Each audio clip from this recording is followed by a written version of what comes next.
Ladies and gentlemen, welcome back to more tales from r/ShortScaryStories. If you enjoyed what you see today, be sure to like and subscribe to the channel. And if you have your own short scary story to submit, then be sure to join our Discord kingdom. There's going to be a channel available for submissions to where you can get your own scary story read for a video just like this. Without further ado, let's get right into it. Apparently, my 13-year-old son has an AI girlfriend. I was halfway through my shift when I got an unexpected phone call. Ethan had been pulled into the principal's office. They were hoping that I could come down to have a discussion, one that was better had in person. My boss was actually pretty understanding for once. He only yelled at me a little bit before letting me leave. I took the long way to Paul Revere Middle School because I wanted time to compose myself. Ethan had never been in trouble before, and to be honest, I didn't really know what to expect. I prepared for the worst as I parked my car and made my way into the school. The receptionist was kind and courteous, or maybe she was just taking pity on me because she could see the worry in my eyes. Head into the office. The principal is waiting, she said. I'm sure everything is fine. When people start saying things like, I'm sure everything's fine, that's when I start worrying that everything is not fine. But I walked into the office anyway and was greeted with a firm handshake by Miss Peterson. Thanks for getting down here so quickly. It's Allie, right? Miss Peterson smiled, and then I noticed I was still in uniform. I hope it wasn't too much trouble. No trouble at all. Because we tried to get in touch with your husband, but he was preoccupied? I guess that's one way to put it. He prefers I handle things like this. I understand. We stood there awkwardly for a moment of silence, and then I decided I better dive right in. So, he didn't get into a fight, did he? No, nothing like that. In fact, I have to admit that this situation goes a little bit outside of my area of expertise. Do you mind if I ask you about Ethan? Not at all. How are things at home? Things are good, I lied.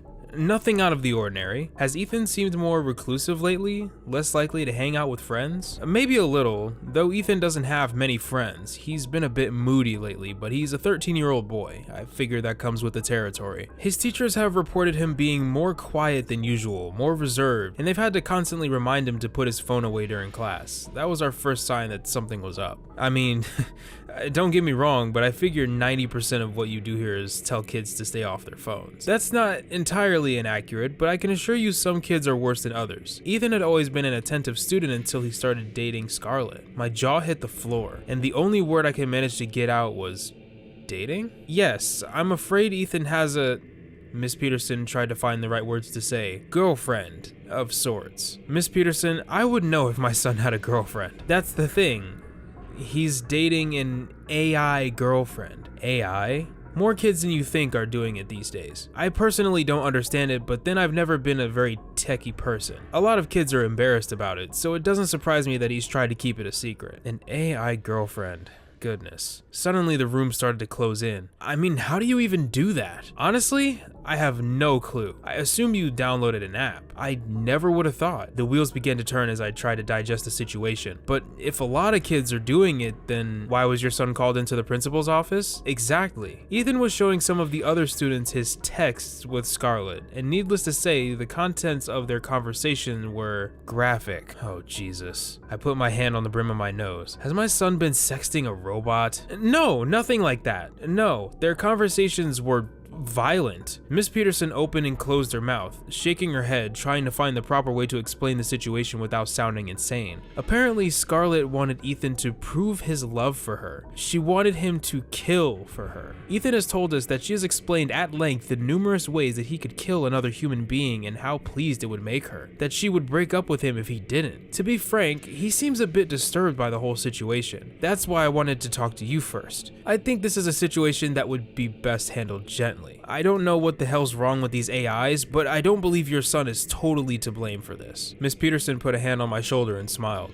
I smiled back and said, well, at the very least, I think I'll take his phone away for a while. I think that'd be for the best. All right.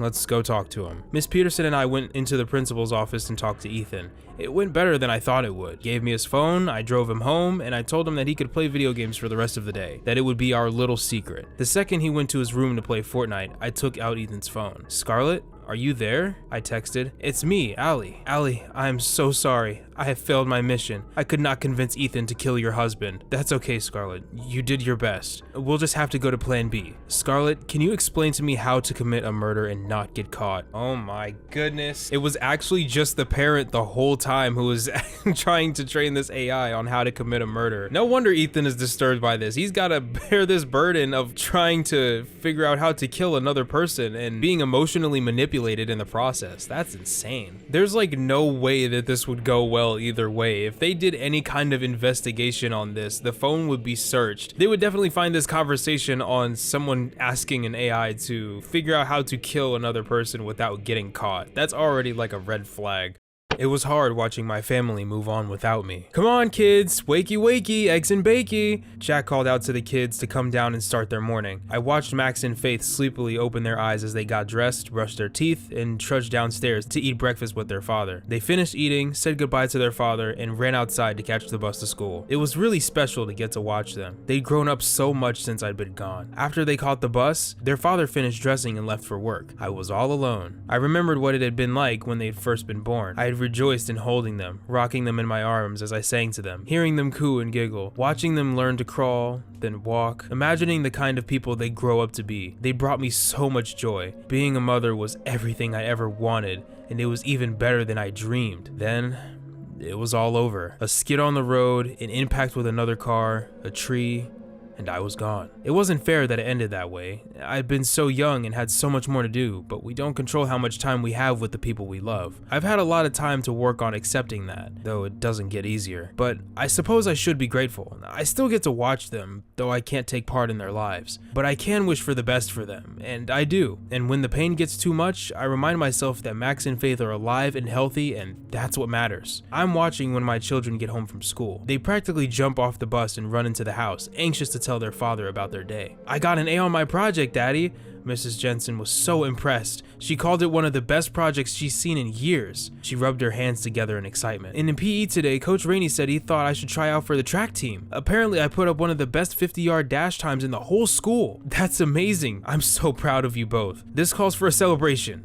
What do you say to pizza and ice cream? Yay, screamed the kids and sat down in front of television until food arrived. I used to be the one who congratulated them on their school accomplishments. Jack had to do it now. A week later, Jack went to wake up the kids, but Faith was in her bed, tears streaming down her face. What's wrong, honey? She looked at him and whispered, today is Mommy's birthday. I'd forgotten. Things like birthdays don't really seem to matter here, but it mattered to my daughter. Jack took her in his arms. It's alright, honey. It's perfectly natural to be sad. All we can do now is live in a way that would have made Mommy happy. Faith looked up at her father and nodded, wiping away the tears. But that doesn't mean we can't celebrate her. What if we go to the cemetery and you can talk to Mommy? You can even bring her some flowers. Faith's eyes brightened in hope. That sounds perfect, Daddy. It was nice that she still missed me, I thought. I guess every girl needs her mother. Of course, she could have talked to me at home and I would have heard her, but sometimes the acts people perform have their own kind of meaning. I don't begrudge her that. As Jack walked out of the kids' bedrooms after settling them in for the night, he stopped for a moment downstairs and spoke. I'm sorry you aren't there, Miriam. The kids miss you every day. Not a day goes by that your impact on them isn't felt. You'll always be their mother, and they'll always miss and remember them. I'm sorry you can't be here with them, but know I'm doing my best to be their best father I can be and take care of them in a way that would make you proud. I listened to his words, and I knew they were lies. Everyone thought the car crash was an accident, but I knew the truth. I knew about the insurance policy and his tampering with the brakes,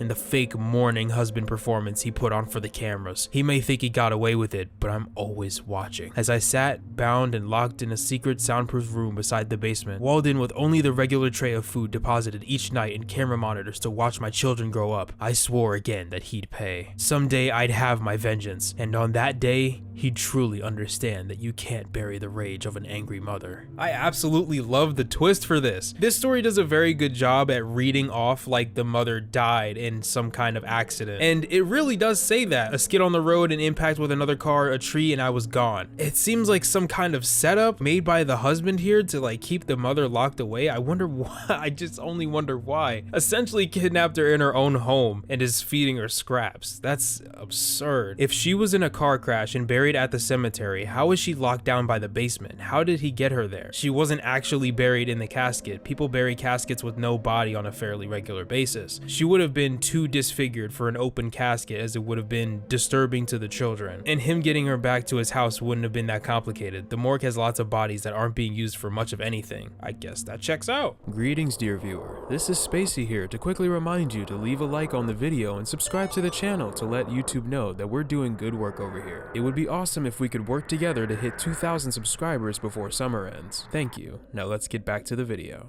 My mother-in-law couldn't mind her business. Daniel! He came walking to the door, still dressed from our evening out. What's up, love? I pointed at the kitchen cabinets. She did it again. He looked to see all of our utensils rearranged. I mean, it's not that big of a deal, right? They're just forks, spoons, and knives. You can still find everything. This wasn't the first time we'd had this conversation. His mom wasn't the worst, but she had an annoying habit of snooping around our house and interfering. She'd rearrange things the way she wanted them, heedless of how much more difficult it made things for me. It was like she couldn't help interfering in our life. And maybe I'd be okay with it if Daniel had my back, but he always just made excuses for her. This is getting old. She's your mother. Please talk to her. Honey, you know how she is. I know exactly how she is, which is why you need to talk to her. Why does she even need to have a key anyway? It's for emergencies, honey. Besides, it makes her feel included, but she doesn't only use it for emergencies. Alright, I'll talk to her. 2 days later, I come home from an evening out with some old family friends. I went to put away the bracelet and earrings I'd worn when I realized that my jewelry box had been tampered with. It was still there, but I could tell that it had been moved and someone had attempted to open the lock. Daniel! Yes, honey? Look at this, I said, showing him the box with the tampered lock. What am I looking at? Well, clearly someone tried to force open my jewelry box. I wonder who that might be. Who has a key to the house and has shown an interest in my things? Come on, honey. You aren't suggesting that my mother tried to steal your jewelry. Wouldn't be the first time. Remember that outfit that went missing from my closet last month? The one we saw her wearing in the pictures from her night out? I asked her about that. She said you lent it to her. I didn't. Maybe you forgot? Again, I didn't. Why are you so willing to take her word over mine? Of course I take your word, but she's my mother. You know she doesn't mean any harm. All I know is that somehow, without my consent, she has a key to the house that I bought. This had been a bit of a sore subject for us. Daniel was enough of a traditionalist to have a slight issue with how much of our life I paid for. I didn't mind doing it. I loved him and had plenty of money, but it rankled him so much, so I didn't usually bring it up. That's not fair. I asked you if giving her the key was okay. It's not really asking if you had already given it to her. He went silent. I'll talk to her, alright? Like you did last time? He turned and walked out. It was clear he would never do anything about this, so I'd have to. A few nights later, I came home from a work event. My husband was out of town, so the house was quiet. I went to the bedroom to change and found a sight waiting for him. Sitting in the middle of the floor was my jewelry box. It was fully open, likely because I'd accidentally left it unlocked. The jewelry inside had been rifled through, but that wasn't the biggest surprise. Standing in the middle of the floor was Daniel's mother, impeccably dressed, a shocked look on her face, and her body turned entirely to solid gold. I went over and picked up the stone she had dropped in her surprise, putting it back in my jewelry box. I'd had a feeling this might happen. I'd hoped I was wrong, but I'd had a feeling I wasn't. Well, now that problem was solved. I pondered the ancient jewelry box, remembering the story I'd been told when I inherited it from my mother, the warnings I had been given about keeping it in our bloodline. For the 1000th time, I read the name etched in Greek into the lid. Midas. That's so good. Very satisfying ending. That's definitely one way to get someone to stop touching your stuff.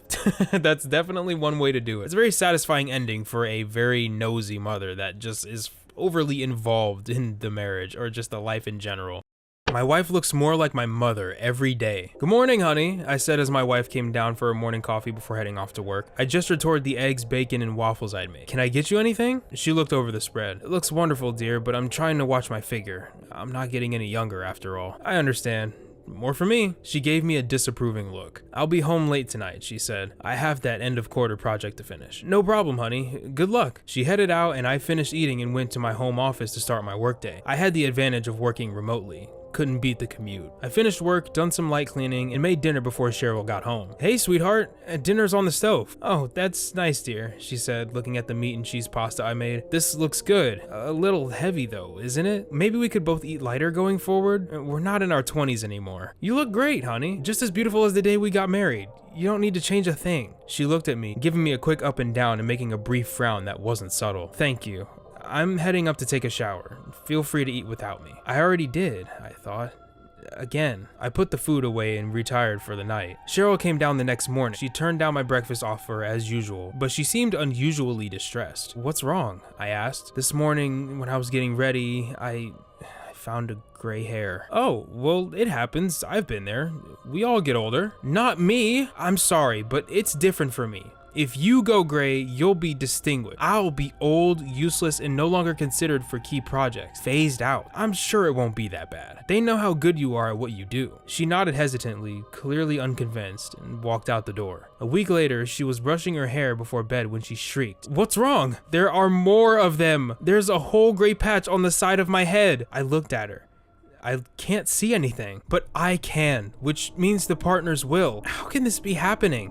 I've taken care of myself, done everything I was supposed to. Honey, time catches up with all of us. There's only so much we can do. That's easy for you to say. You're not aging by the day. Hell, you look better than you ever have. Thanks, I've been taking care of myself. So have I. Good genes, I guess. Come on, come to bed. A few weeks later, Cheryl came home from work earlier than normal. The preceding weeks had taken their toll. Her hair was mostly gray and her once smooth face had started to age. But the first thing I noticed wasn't the lines on her face, but the tears streaming down it. What happened? They demoted me. What? Why? It wasn't an official demotion, they knew better than that, but they moved me to a smaller office away from the rest of the leadership and reassigned my client-facing account. They said it was to optimize the efficiency of the office, but it was obvious they wanted me kept away from the clients. Why would they do that? Look at me! I'm disgusting! I can't even blame them! Why would they want clients to see this when there are younger, more attractive associates? Honey, there's nothing wrong with you. I'm hideous! My hair is almost completely gray, my face is covered in lines, my skin is starting to sag. People are avoiding me. This morning, I almost fell in the office. I told everyone my heel was caught on something, but the truth is, my knee gave out. How can I look this old? She starts to cry. Honey, it's all right. I promise till death do us part. I'm not going anywhere. Really? Really? She collapsed into my arms. Why do you look so good when I look like this? Just lucky, I guess. Don't worry, everything will be fine. But everything wasn't fine. A month later, Cheryl collapsed coming down the stairs. I took her to the hospital and she was admitted. I sat by her bedside holding her hand as she struggled to breathe. She looked at least 80 years old. Craig, what happened to me? I don't understand. Well, honey, I believe it's called karma. She paused and looked up at me. What? Well, I always knew you liked younger men, that their attention fed your ego, but I didn't know until recently that you were sleeping with one. So I thought since you liked youth so much, what if it were taken away? That's ingenious. I know. The hard part was finding someone to make it work. Fortunately, there was a witch who needed money, and we were able to come to an arrangement. No, don't worry. You aren't alone. Your boy toy, Jason, he's going through the same thing. Well, was going.